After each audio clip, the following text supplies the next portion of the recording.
is great to be back in the sweet town of Lawrence. Thank you for taking the time to be here. Before I start, we've got the chief and our law enforcement here. Can y'all please give it up for them? We're truly blessed by our law enforcement. You know, I think back to this sweet town of Lawrence, and I think back to what we did together. You go back and look, when I first became governor, we had almost 13% unemployment in Lawrence. And we had thousands of people on welfare. South Carolina had 11% unemployment. And South Carolina at the time was the butt of the jokes. And we all rallied, and we all got to work. And by the time I left, we were building planes with Boeing. We were building more BMWs than any place in the world. We brought in Mercedes-Benz. We brought in Volvo. 5 international tire companies. They were referring to us as the beast of the Southeast, which I still love. We passed tort reform and pension reform. We passed the toughest illegal immigration law in the country. President Obama sued us over it, and we won. And then we acknowledged some truths. We said, if you have to show picture ID to buy Sudafed, if you have to show picture ID to get on a plane, you should have to show picture ID to protect the integrity of the election process. And we passed voter ID in South Carolina. But when you look at how we finished, we moved that 11% down to 4%. In Lawrence, we moved it from 13% down to 5%. And we were named the friendliest state in the country, the most patriotic state in the country. And don't blame me for this, the #2 state in the country people were moving to. And we had pride, and we loved our state, and we rallied around it. That's what we need to do in our country. And we'll talk about some issues, but if you want to talk about the issues, let's first talk about the contrast.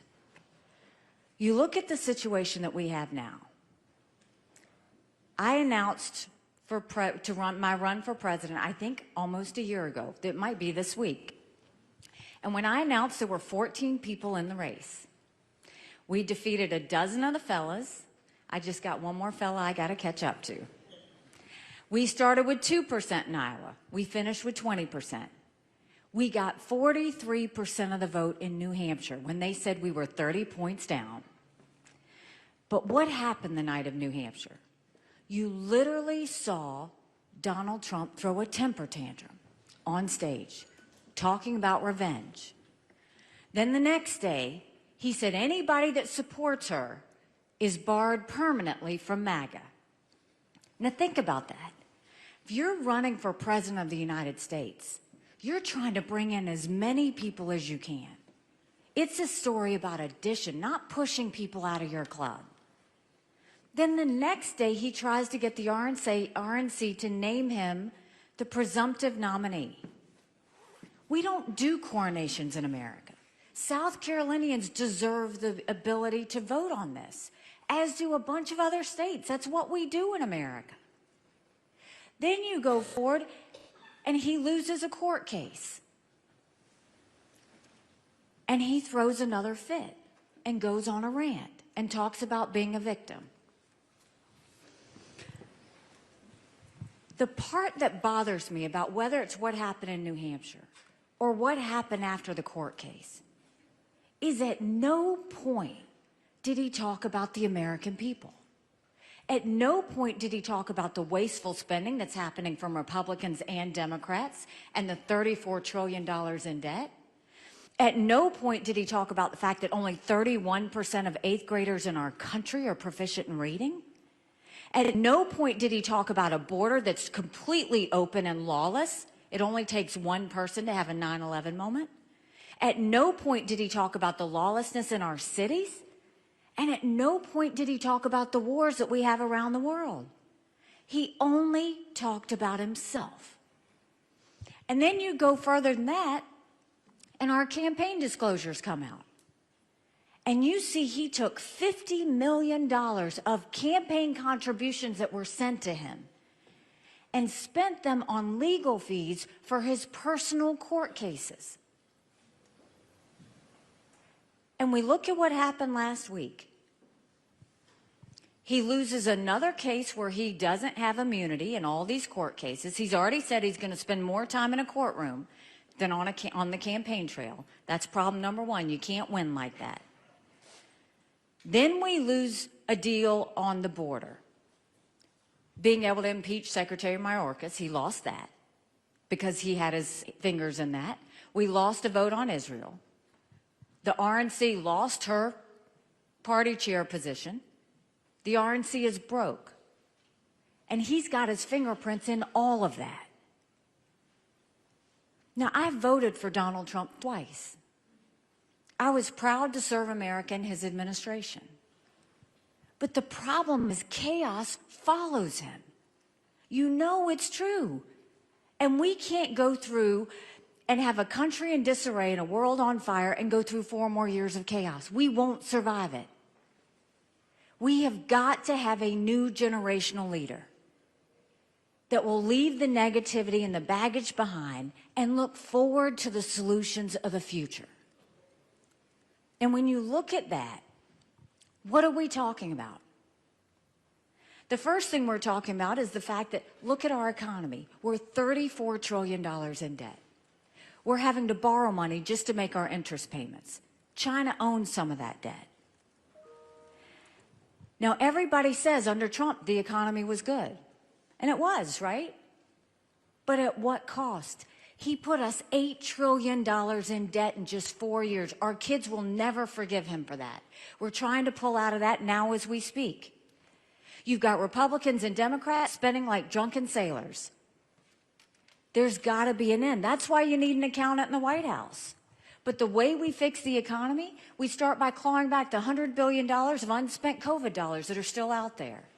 Instead of 87,000 IRS agents going after middle America, let's go after the hundreds of billions of dollars of COVID fraud. 1 out of every $7 was spent fraudulently. If 8% of our budget is interest, quit borrowing. Cut up the credit cards. You have to balance a budget every day. I had to balance a budget as governor.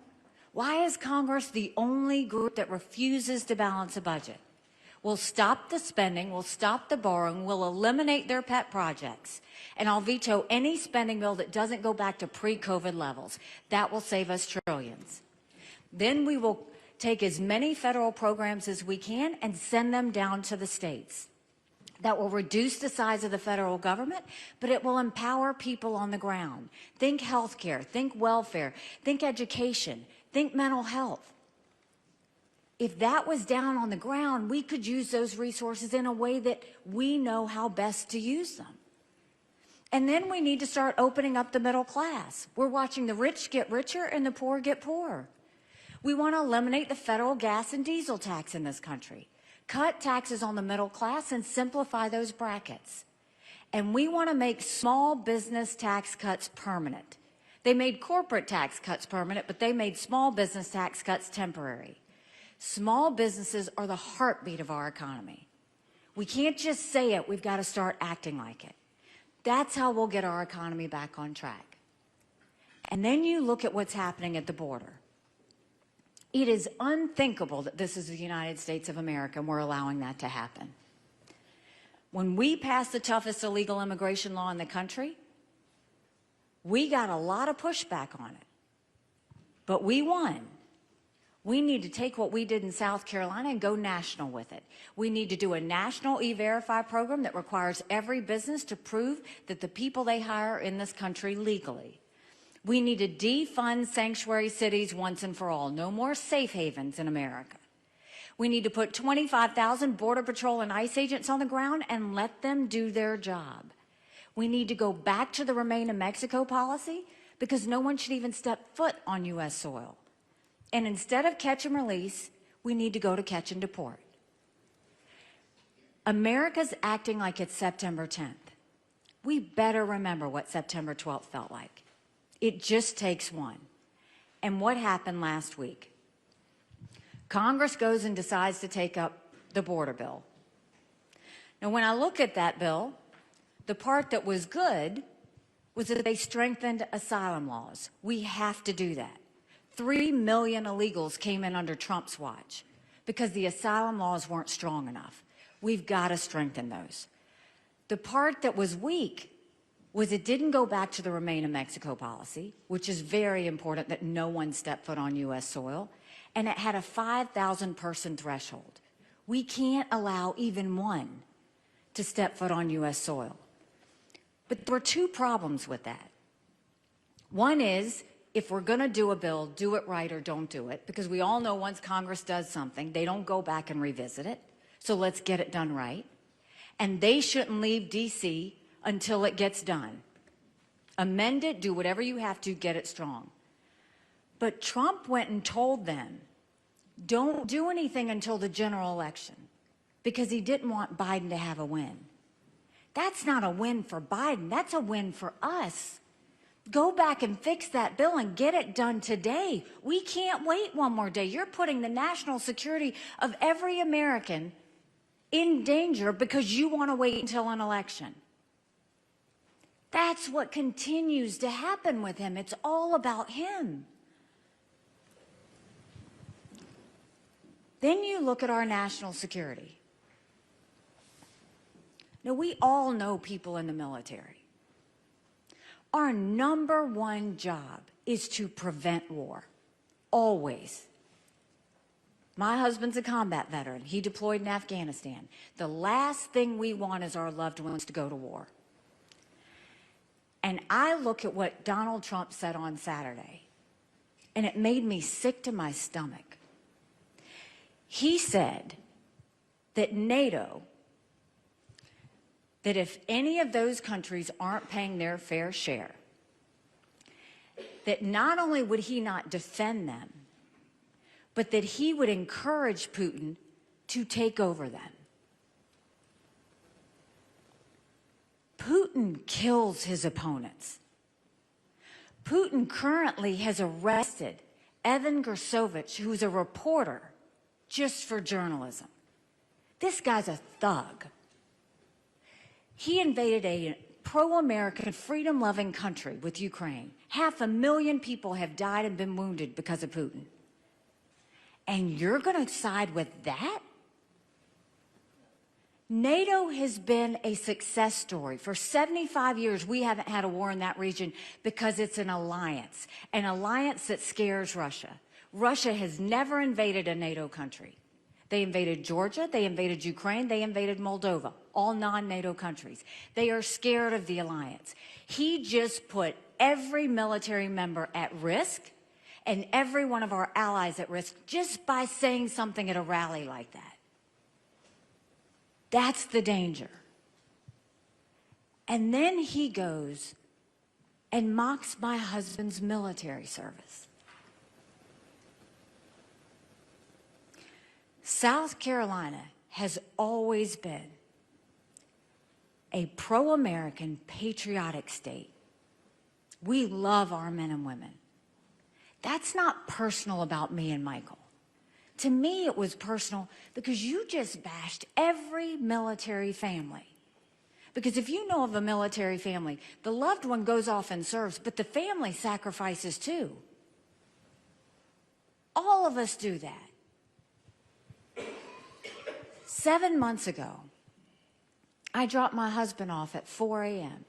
for another year-long deployment. I watched him and 230 soldiers pick up their 2 duffel bags of belongings to go to a country they've never been, all in the name of protecting America. They're willing to sacrifice their lives and their families because they still believe in this amazing experiment that is America. So if they're willing to sacrifice for us there, shouldn't we be willing to fight for America here? Because we have a country to save.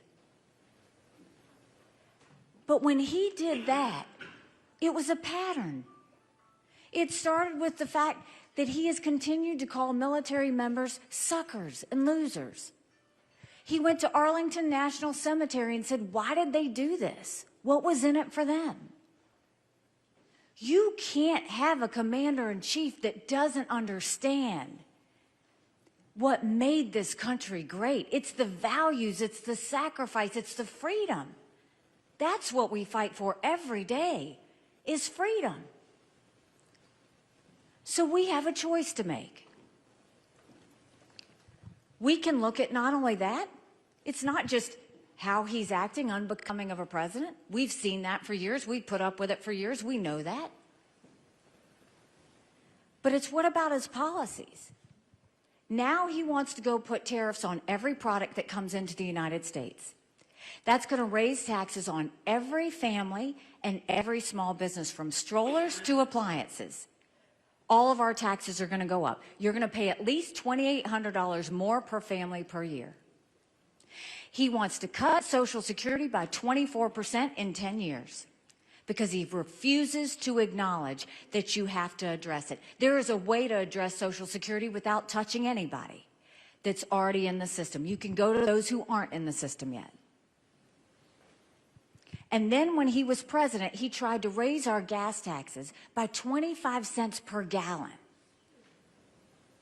So just because he says something doesn't make it true. But now what are we going to do about it? Because now's the time we get to make a decision. Now, there are a lot of people who just vote in general elections. They don't vote in primaries. And what I'll say to them is, a general election, you're given a choice. In a primary, you make your choice. This is where we make our choice. And the choice is, do we want more of the same, or do we want to go in a new direction? More of the same is not just Joe Biden. More of the same is Donald Trump. 70% of Americans, 70%, have said they don't want to see a Trump-Biden rematch. The majority of Americans disapprove of Joe Biden, and the majority of Americans disapprove of Donald Trump. If we have a country in disarray and a world on fire, are we really going to put our families and our lives in control of two 80-year-olds that are running for president? We need someone who can put in 8 years of discipline and hard work and get the job done. That's what's important. And you have the opportunity to do that. The people of Lawrence get it. They've always gotten it. Now we got to do it again. And you helped me twice before, and we turned this state around. You can help me again, and we can turn our country around. And we can get it back to where it's supposed to be.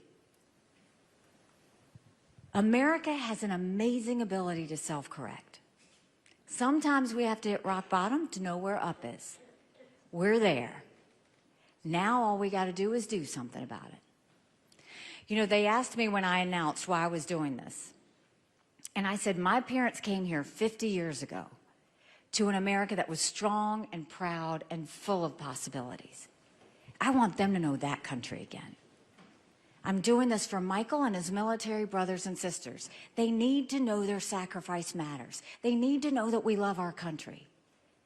I'm doing this for my daughter, who's here with us today, who just got married, and I saw how hard it was for her and her husband to buy a home. The average home buyer in America now is 49 years old. The American dream is leaving them. And I'm doing this for my son, who's a senior in college, and I am tired of watching him write papers of things he doesn't believe in just to get an A. That's not us. That's not America. And for the first time, 81% of Americans don't think their kids are going to live as good of a life as we did. We can't be okay with that. I'm not okay with that. We do have a country to save. But the other thing is, the only way we save our country is if we win. Republicans have lost the last 7 out of 8 popular votes for president. That's nothing to be proud of. We should want to win the majority of Americans. But in order to do that, we also have to look at what's being told back to us. All the general election polls, you look at any one of them. Trump loses to Biden by 7, by 9, by 5. On a good day, he's margin of error. Might be up by 2, but it's another nail-biter of an election. We lost in 2018, we lost in 2020, we lost in 2022. How many more times do we have to put the same person in and lose again before we get it right? I'm in every one of those same general election polls. And I defeat Biden by up to 17 points. Do you know what that means? That's bigger than the presidency. That's House, that's Senate, that's governorships, that's school boards. But you win with a double-digit mandate. You're going in with a mandate to stop the wasteful spending and get our economy back on track. A mandate to get our kids reading again and go back to the basics in education. A mandate to secure our border with no more excuses. A mandate to bring law and order back to our country. A mandate where we finally take care of our veterans. And a mandate for a strong America that prevents wars that we can all be proud of. Don't you want that? Because we can have that. But now's where you get to work. Early voting starts today. You can head over to the voter registration office and vote today, but take 10 people with you. Go pick up a yard sign. Call everybody you know.